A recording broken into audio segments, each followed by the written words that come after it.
So, Assalamu alaikum. Today we are going to see the developmental disorders of orofacial structures, the practical aspect. So, already we discussed regarding the theory. So, usually the face is a complex structures. It formed by different types of processes like your frontonasal process, your maxillary process, your mandibular process, your median nasal process, and your lateral nasal process. So, here usually cleft lip and palate is the most common orofacial clefts which is commonly seen in the newborn babies. Okay, it is most commonly congenital defects. So how the lip is formed? Upper lip is formed from medial nasal process and your maxillary process, and lower lip is formed from mandibular process. So if any defect in the formation of these processes and fusion of these processes, you develop a cleft. That is the formation for the cleft lip. Okay, so cleft lip can be classified into unilateral and bilateral. Unilateral means it will be occurring on only one side. Bilateral means it occurring on the both sides. And there will be a complete and incomplete cleft. Complete cleft means there will be complete division of the structures that is taking place from the lips to the nose. It will extend towards the nose involving the alveolus, other structure also.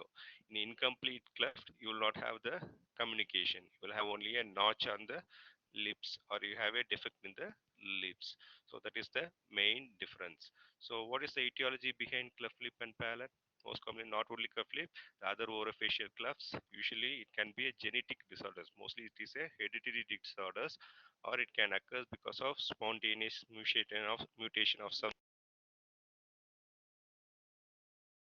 or environmental factors also will affect these conditions. Most common will be maternal alcohol consumptions or maternal smoking, taking drugs, radiations. So deficiencies like folic acid deficiencies, all these structures can be give rise to cleft lip and palate or the orofacial clefts. So now it is unilateral, incomplete. So I told you the difference. Okay, complete and incomplete, and unilateral and bilateral. So cleft lip and palate most commonly combined lesions, or sometimes you can see only the cleft lip or only the palate. So mostly 80% of the cleft will occur usually unilaterally, most commonly on the left side of the patients.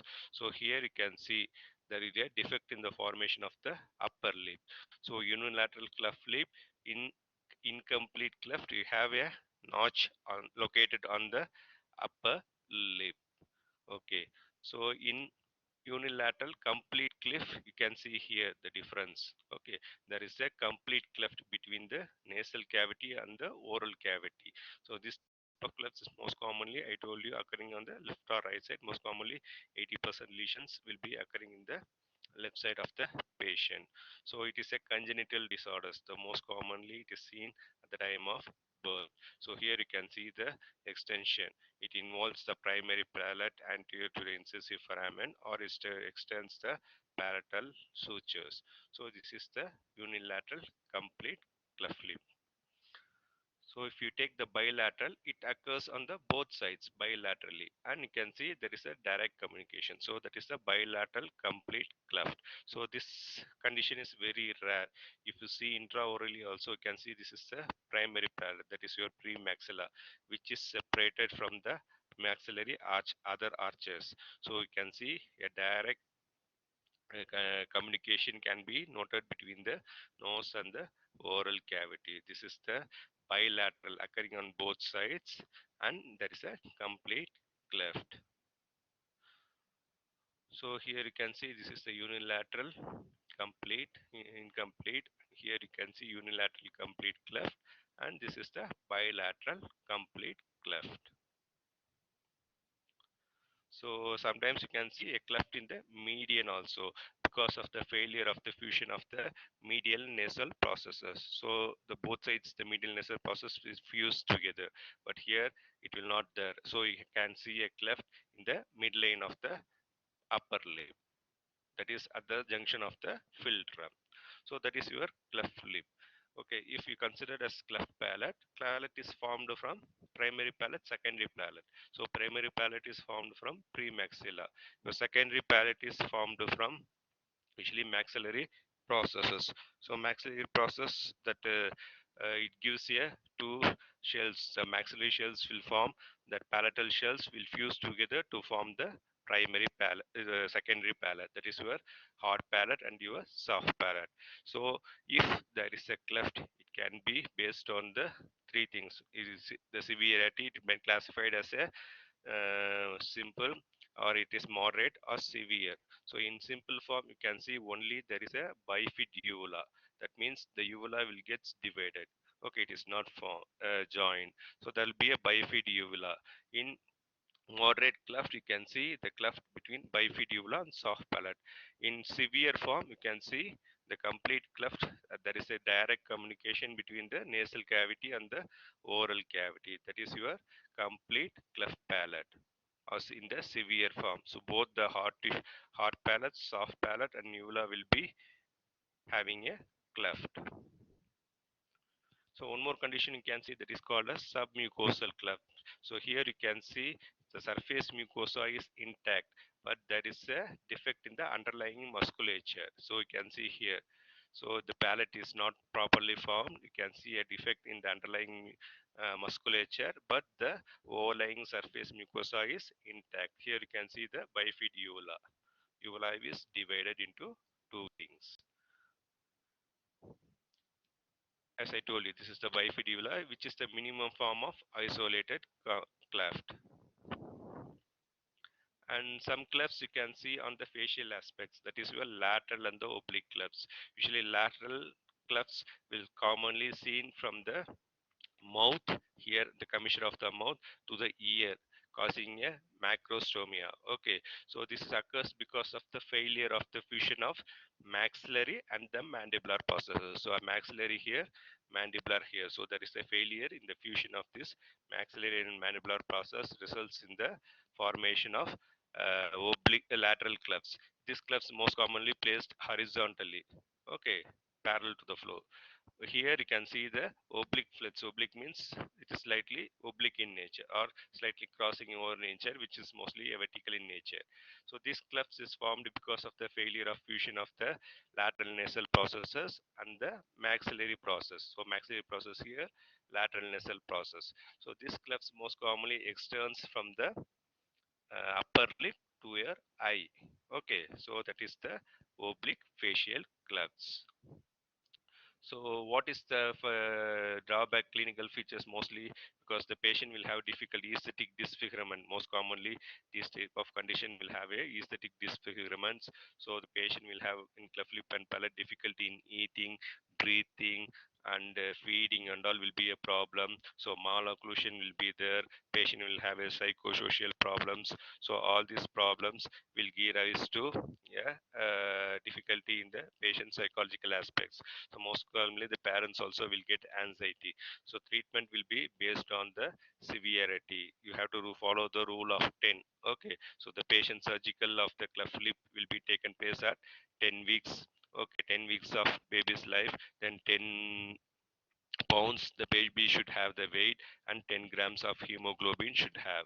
In this most commonly done in a very younger age, 10 weeks.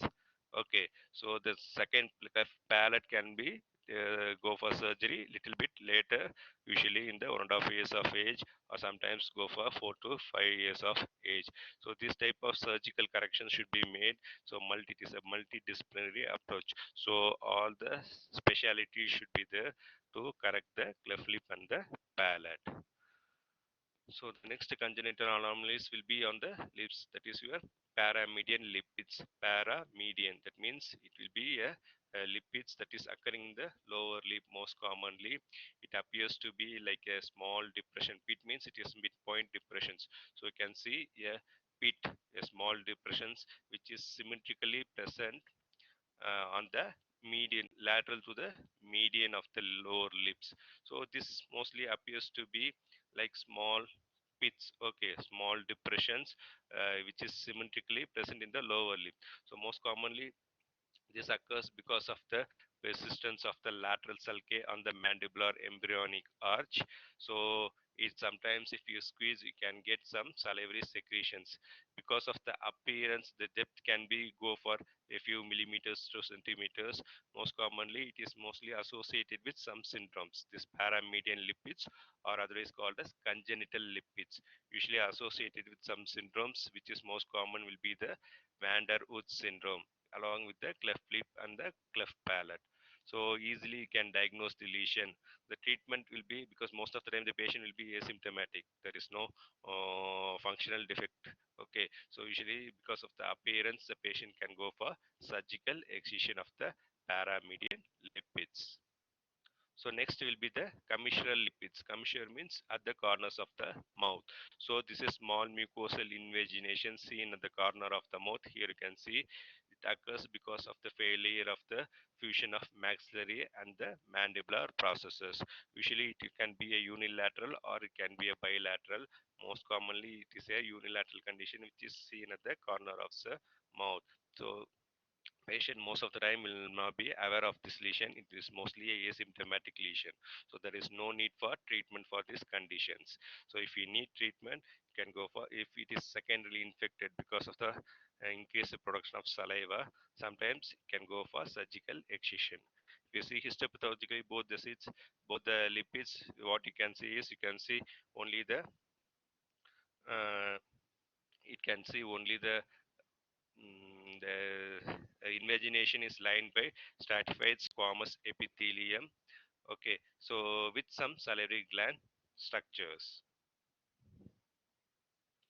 So double lip is, double means two. Okay, there you can see two lips. So there will be a redundant fold of tissue on the mucosal side of the lip. Most commonly, this condition occurs. It can be a congenital or it can be a acquired type.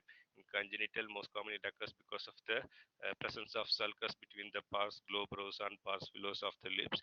If it is a occurs because of acquired, it can occurs because of the habits such as lip sucking. So you can see a lip extra mucosal folding on the inner surface of the lip. This condition is most commonly seen in the upper lip than the more lip. So if the patient is at rest, it is not much noticed. When the patient smiles or if the lip is tensed, you can see there will be excess fold of tissue on the inner side of the lip.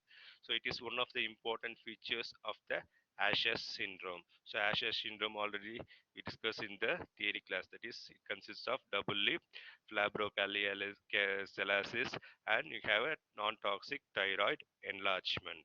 So if this condition, if more severe, you can go for aesthetic corrections like surgical extraction of the excess fold of tissue. So the next anomaly, development disorders occurring in the tongue is the macroglossia. So macro means big, glossia means tongue. So macroglossia means there will be a big tongue. So this condition can be occurs because of so many factors. Can be hereditary or can be occurred. So many factors can be leads to this condition like hemangioma, lymphangioma, cretinism, Down syndrome, in acquired type because of tumors, amyloidosis, myxedema, or sometimes if the teeth has been fallen off in Ehrens conditions, tongue will be flattened and it appears to be a macroglossia. So this condition most commonly the patient will have, mostly it affects the children and young adults. The patient will have difficulty in eating. Sometimes there will be a lisping speech. Okay, the tongue will cause open bite. There will be cross bites. Okay, sometimes you can see the borders of the tongue, the indentation of the teeth on the lateral border of the tongue. So sometimes the patient can bite the tongue because of the because it is enlarged, so it sometimes can cause ulcerations. All these factors can be a clinical features of macroglossia. But based on the etiology, the clinical features also will be differ. Sometimes the tongue will be smooth and diffuse enlargement can be seen. Sometimes the tongue will have a plebby appearance like in lymphangioma, or it can be a nodular appearance like in neurofibromatosis or amyloidosis. So all these clinical features, sometimes there will be enlargement of tongue on only one side. Unilateral enlargement can be seen in hemifacial hyperplasia. So all these conditions can give rise to the etiology. It can be give according to the etiology of the lesions. So what is the treatment? Usually, a treatment can be based on the etiology. If you take histopathologically, in normal in Ehrengler's conditions, and in it can be there won't, you cannot see any abnormality in the histopathology. In amyloidosis, you can see the amyloid deposits in the histopathological conditions. Okay, in lymphangioma, hemangioma, or neurofibromatosis, you can see the respective tissues, that is where lymphatic vessels or blood vessels or nerve tissues. In hemifacial hyperplasia, you can see muscular hyperplastia in the connective tissue. So all these features histopathologically will resembles based on the etiology. The treatment, if the tongue is bigger in nature, you have to go for glossectomy or glossotomy. Just is the trimming of the tongue. So that is the macroglossia. Then your microglossia, that means micro means small. Microglossia means small tongue. So it is abnormally small tongue. Sometimes the entire tongue may be missing. That is called as aglossia. So most commonly this is associated with some syndromes. The most common will be the oromandibular limb hypogenesis syndrome. So in this you can see there will be defect in the formation of the tongue, mandible and your limbs. Okay, so here you can see the hypoplasia of the mandible along with the missing of the lower central incisors. So this condition is very rare, and most of the if the patient having any speech difficulties, they can go undergo, or it can be corrected by using orthodontic treatment or orthognathic surgeries. So that is your microglossia.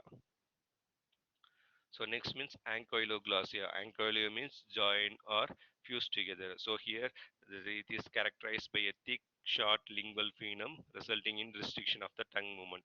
So here you can see that lingual frenum, it will be attached to the tongue very close to the tongue. Okay, sometimes it will attach to the tip of the tongue, so that movement of the tongue will be restricted, which most commonly cause speech defects. Okay, so it can be complete or partial. Complete means the entire tongue will be fused to the floor of the mouth. Partial means it is not like that.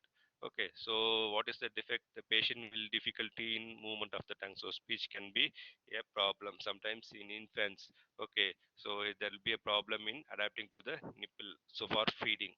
So in that conditions they can go for trimming of the lingual frenum. So the treatment will be based on the functional defects. So here you can see it can be you can go for frenectomy. A frenectomy, that is slightly trimming of the tongue so that the patient will have a better tongue movements. That is the treatment for ankyloglossia, otherwise called as tongue tie. So lingual thyroid origin. So usually failure of thyroid gland is a endocrine structure that is arising from the primitive primitive gut, from the pharyngeal gut, and it descends down from the tongue towards the neck. Okay, so in between the tongue link the foramen cecum, the thyroid glands develops and descends down.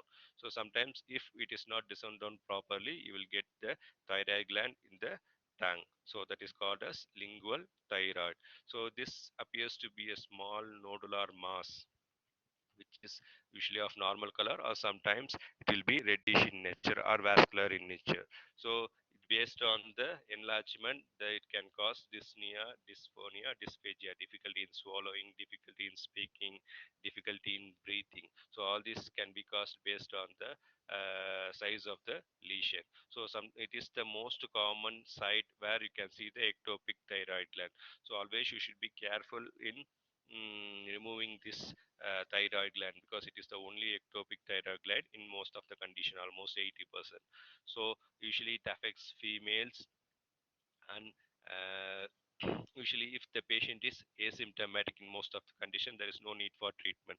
If the patient is symptomatic, then you have to go for thyroid supplements, or you can go for thyroid ablation, iodine ablations, or surgical removal.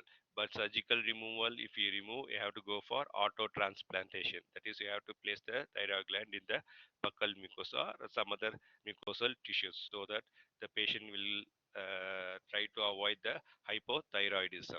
So if it is a malignancy, you have to remove the thyroid gland completely.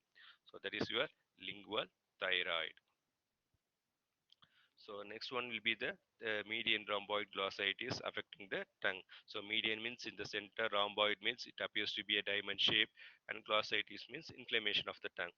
So this is a condition that you can see it in the dorsal surface of the tongue, which is slightly anterior to the circumvallate papillae, which appears to be a diamond shaped depapillation immediately anterior to the foramen cecum, occurring because of the atrophy of the filiform papillae. Initially, this considered to be like a developmental disorders. Now, based on so many research, consider that this condition is occurs because of candidiasis. It is a type of chronic atrophic candidiasis. So mostly the patient will be asymptomatic nature. So treatment will be based on the antifungal drugs. So this is the median rhomboid glossitis or central papillary atrophy of the tongue. So benign migratory glossitis is also a inflammatory condition which we can be seen in the dorsal surface of tongue. The etiology will be positive, it can be for emotional stress. So many theories has been put forward. Clinically, it appears as a multiple, irregular, well demarcated patchy erythematous areas with desquamated filiform papillae. So these areas will be migrating to new areas. So that is why it is called as benign the migratory glossitis, and clinically it appears to be like a tumor, benign tumors. So that is why it is getting more importance. So histopathologically, what you can see there will be loss of filiform papillae with lot of hyperkeratosis and with the micro abscess, that is the formation of the neutrophils in the epithelium. So there is no need for treatment for this condition. It is relieving the etiological factors will be sufficient. So he can key erythematous areas occurring on the tongue which migrating to other places most commonly. So other condition is the hairy tongue. So the hairy means hair-like condition of the tongue. So here you can see it occurs because of the accumulation of keratin on the filiform papillae. It can be due to the increased production of the keratin, or there is a decrease in the keratin desquamation. So what you can see is the patient will have a black or brown or yellowish discoloration on the dorsal surface of the tongue, which sparing the lateral and the anterior surfaces. So this color can be occurs because of the bacteria that is present in the oral cavity, color producing bacteria, or it can be occurs because of the staining of the food or tobacco. So here this you can see there will be lot of keratin can be accumulated on the filiform papillae, and the filiform papillae will appear like to be a hair like structure which is elongated. So you can see sometimes you can lift the filiform papillae on this dorsal surface of the tongue with your dental instruments. So clinically it appears to be unpleasant, and mostly the patient will have a gagging sensation, or sometimes the patient will have a bad smell. So most of the time you should be always be careful in the terms like this is a hairy tongue, black hairy tongue, because of the appearance. Sometimes you can see a similar type of wording, that is hairy leukoplakia, which occurs on the tongue on the lateral surface. That is a different entity which is caused by Epstein-Barr virus. But here this is a hairy tongue which is occurs because of the increased production of the keratin or decreased normal keratin desquamation. So if you consider the histopathology, what you can see there be a hyperkeratosis of the filiform papillae. You can see a lot of keratin on the outer surface and with the lot of bacteria. So this condition, what is the treatment? You have to go for tongue scraping, remove of the keratin, or you have to clean the tongue properly. Or sometimes you can use keratolytic agents like podophyllene. That is your hairy tongue. And fissure tongue. Similarly, you can see a lot of fissures on the tongue. It can be a developmental disorders, or it can be so many factors has been found out. So here you can see the tongue is divided into so many fissures and grooves. So it is most commonly associated with geographical tongue. Or sometimes can be associated with some condition called as Melkersen Rosenthal syndrome. So many syndromes will be associated in this chapter. Okay, so many symptoms will come in this chapters. Be thorough of that. So the next will be your lingual varices. Varices means there be abnormal and dilated tortuous veins. So this condition usually will be most commonly seen in the older age groups, as it is a age related degeneration of the connective tissues. So usually normally varices is commonly seen in the leg.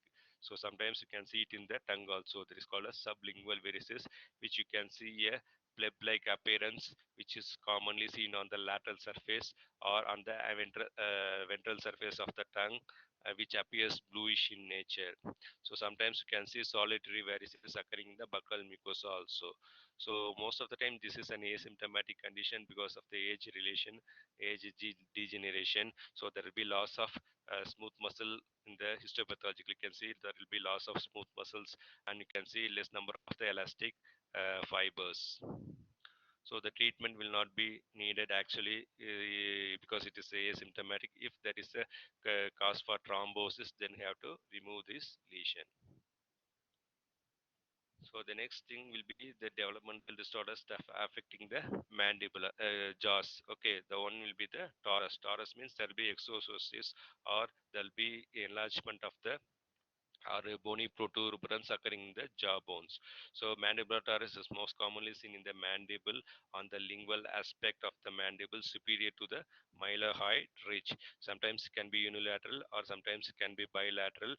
It starts as a small growth and it will continuously grow, and sometimes it will meet each other. That is called as kissing tori. The etiology will be based on so many factors. It can be inherited or it can be a parafunction habit like your bruxism, or can be occurs because of the abnormal occlusal stresses. There is no need for treatment unless it is getting the surface mucosa is getting ulcerated, or you are going for any uh, dentures. That time you can remove this torus. So the next one is the palatine torus, which occurs in the palate midline of the midline vault of the palate. It is also a sessile nodular mass at the bone at the midline of the hard palate, which appears as a small in nature and slow growly, and it can sometimes fill the entire cavity. It can be morphologically classified as a flat torus, spindle torus, lobulated torus, or nodular torus. So usually the mostly it will be asymptomatic in nature, because of denture and surface ulceration. You can remove this torus by surgical procedures. So this is the palatine torus. So next condition that affects the face is the hemifacial atrophy. Atrophy means there will be decrease in the size of the cell. Okay, thus decreasing the size of the structure. This is most commonly occurs because of peripheral nerve dysfunction, trauma, hereditary, or sometimes cervical nerve dysfunctions. It can be are the possible etiological factors.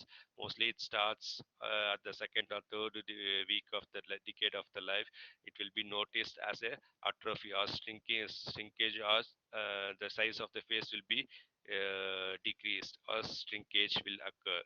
So hemifacial means half of the face. So here you can see slightly depressed vertical furrow. Usually you can see a small linear line in the forehead, the difference between the normal and the abnormal tissue. So here you can see the right side of the face is atrophied. Okay, the left side is normal. So there is a line, or there is a linear scar which can differentiate this atrophic areas and the normal areas in the forehead. That is called a strike of the sword, or a swab coup de sabre. It will consider like the terms. Okay.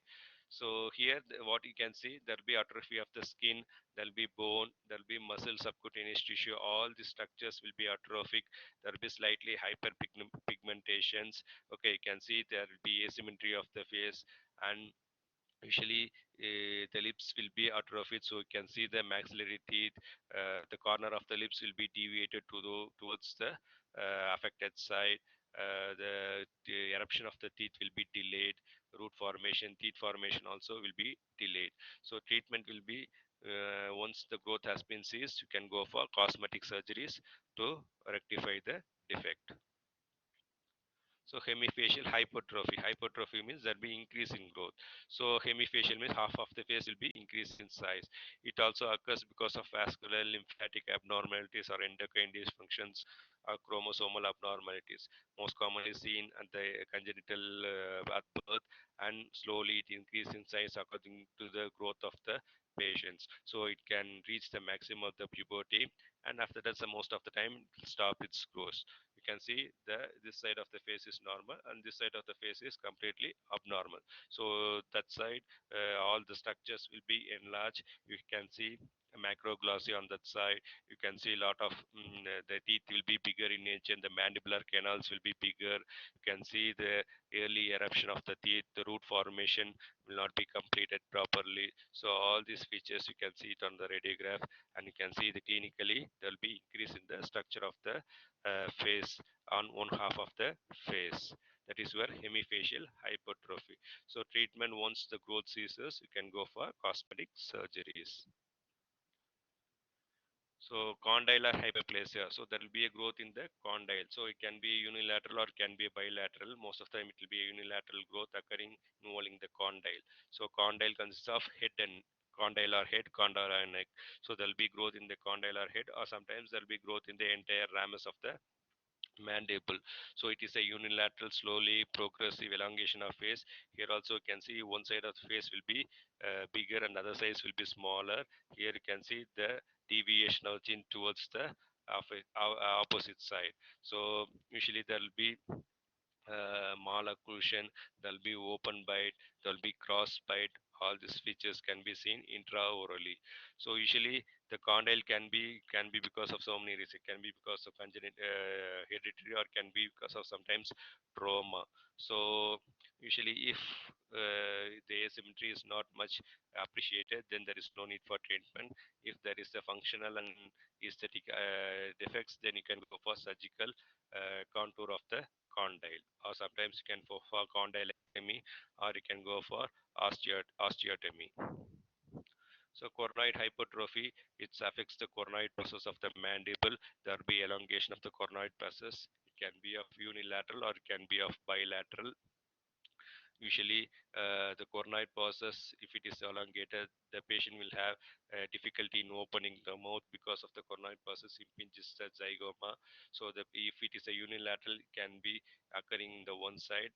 Can be occurs because of tumors also, like your osteoma. So it should be very careful in differentiating this type of lesions. If it is bilaterally, it is most commonly occurring on both sides. There will be elongated coronoid process, which can be appreciated in the MRI, CT. Okay, so can in normal conventional radiograph, the coronoid process will be superimposed, so you cannot see much elongations. So the treatment will be based on the patient's functional. So if there is a increased very elongated coronoid process which causes the difficulty in opening the mouth, then you have to go for removal of the coronoid process. So the final will be your mandibular aplasia. That means mandibular aplasia. Aplasia means absence of the formation of the mandible. So this is a very very rare condition. Mostly the patient will not survive for a longer period of time. So that is these are the some of the developmental disturbances that affects the oral facial regions. Okay, so this one thing is these lesions will be easily diagnosed, but you should know what are the different similar type of lesions, and what is the etiology, and what is the treatment for these conditions.